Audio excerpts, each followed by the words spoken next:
NASA और Lockheed Martin ने market में एक न्यू सुपरसोनिक एयरक्राफ्ट को लाने के बारे में अनाउंस किया है। कंपनी इसको नेक्स्ट जनरेशन एयरक्राफ्ट का नाम दे रही है।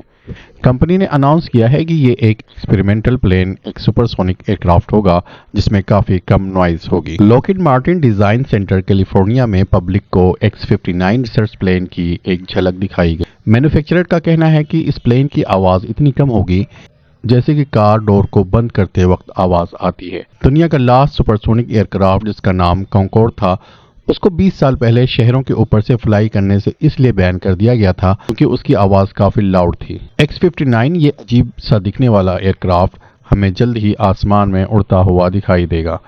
इस नासा के प्लेन को क्वाइट सुपरसोनिक टेक्नोलॉजी और क्वेस्ट के नाम से भी जाना जाता है।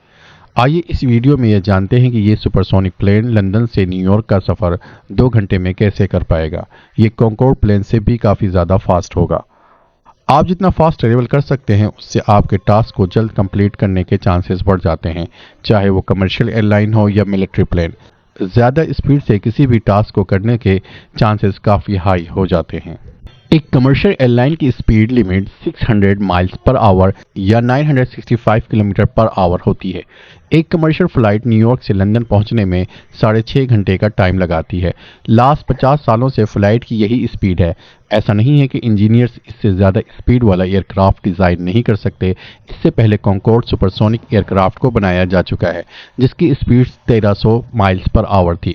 लेकिन क्वेश्चन ये है कि एयरलाइंस के लिए स्पीड लिमिट क्यों है? तो इसके 2 बड़े रीज़न हैं। पहला एफिशिएंसी और दूसरा नॉइज़। एयरक्राफ्ट को ज़्यादा स्पीड में उड़ाने के लिए ज़्यादा थ्रस्ट को प्रोड्यूस करना पड़ता है जिसकी वजह से ज़्यादा फ्यूल कंज्यूम होता है और ज़्यादा फ्यूल कंज्यूम होने की सूरत में कॉस्ट बढ़ जाती है।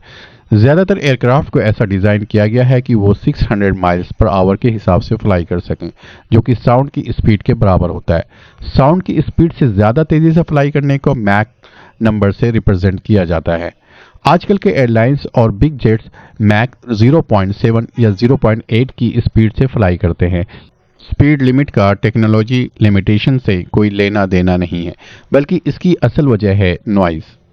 सुपरसोनिक एयरक्राफ्ट जब फ्लाई करता है तो उससे लाउड शॉक या सोनिक बूम निकलती है जिससे ग्राउंड पर लोगों को उस आवाज़ से परेशानी होती है, जिसकी वजह से यूएस और बहुत सारी कंट्रीज़ ने सिविलियन एयरक्राफ्ट के लिए इसको बैन कर रखा है।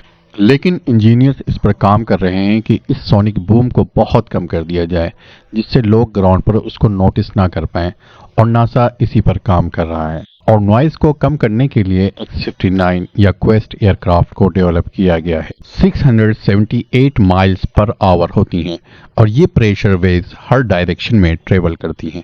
जब एक एयरक्राफ्ट सुपरसोनिक स्पीड में फ्लाई करता है तो प्रेशर वेव्स प्लेन के आगे जमा होने लगती हैं जिससे शॉक वेव्स बनने लगती हैं। जब एक एयरक्राफ्ट साउंड की स्पीड के बराबर पहुंचने लगता है तो ये शॉक वेव्स बाहर निकलती हैं और एयरक्राफ्ट से दूर जाने लगती हैं, जिससे अचानक प्रेशर में बदलाव आने लगता है और ये बदलाव बहुत जल्द होते हैं जिससे हमको लाउड बूम या क्रैक की आवाज़ आती है जिसको सोनिक बूम कहा जाता है। दुनिया का सबसे पहला सुपरसोनिक कॉन्कोर्ड प्लेन जो कि मैक 2 या 1350 माइल्स पर आवर की स्पीड से फ्लाई करता था। कॉन्कोर्ड में पैदा होने वाले सोनिक बूम जो कि काफ़ी ज़्यादा लाउड पैदा हुआ करते थे, उसकी वजह से कई सारी कंट्रीज़ ने सिटीज़ के ऊपर फ्लाई करने पर बैन लगा दिया था और सिर्फ उसको समुंदर के ऊपर फ्लाई करने को परमिट कर रखा था। आइए X-59 की कैपेबिलिटीज़ के बारे में जानते हैं।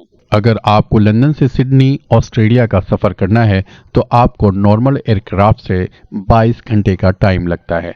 2033 तक X-59 को इतना डेवलप कर दिया जाएगा कि ये इस दूरी को सिर्फ 2 घंटे में कवर कर सकता है।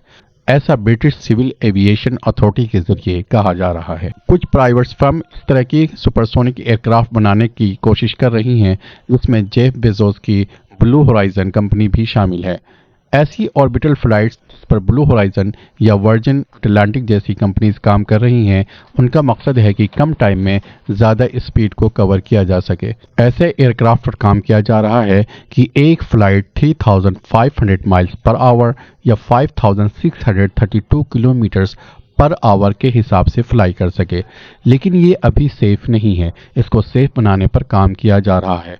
पैसेंजर सेफ्टी और लाइफ सेविंग पर काम किया जा रहा है ताकि इस तरह की फ्लाइट से नुकसान कम से कम हो। लेकिन अभी नासा ने जो कॉन्कॉर्ड X-59 फ्लाइट को डेवलप किया है उसकी स्पीड 5000 किलोमीटर नहीं है, बल्कि इसकी स्पीड 1500 माइल्स पर आवर है, ताकि टाइम कम लगे और सेफ्टी भी ज़्यादा हो। ये फ्लाइट 22 घंटे की जर्नी को 2 से 3 घंटे में कवर कर सकता है और दुनिया का ये पहला सुपरसोनिक कमर्शियल एयरलाइन जो कि कॉन्कॉर्ड एयरलाइन का ही एक न्यू वर्जन है, जो नासा के जरिए अल्ट्रा फास्ट एयर ट्रेवल को बढ़ावा देने के लिए बनाया गया है। अभी इसकी टेस्ट फ्लाइट चल रही है और इसमें सेफ्टी मेजर्स का काफ़ी ख्याल रखा गया है, जिससे ऐसा लगता है कि ये सक्सेसफुल हो जाएगा। QST का मतलब है quite supersonic technology. Sonic boom जब क्रिएट होता है जब किसी फ्लाइट की स्पीड साउंड से भी ज़्यादा तेज़ हो। इसको आप ऐसे समझ सकते हैं कि जब बादल गरजते हैं तो हमको लाइट पहले दिख जाती है और आवाज़ बाद में आती है। ये साउंड की स्पीड से भी तेज़ ट्रेवल करता है। अगर इतनी तेज़ी से कोई फ्लाइट टेक ऑफ या लैंड करेगी तो उससे काफ़ी तेज शोर पैदा होता है, लेकिन QST टेक्नोलॉजी से इस आवाज़ प्रॉब्लम को सॉल्व कर दिया गया है। X-59 की शेप को ऐसा बनाया गया है कि वो शॉक वेव्स की क्रिएशन को रोक सकेगा। ये 55,000 फीट की ऊंचाई तक उड़ सकेगा। इसकी स्पीड मैक 1.4 होगी, जो साउंड की आवाज़ से भी काफ़ी तेज़ उड़ पाएगा।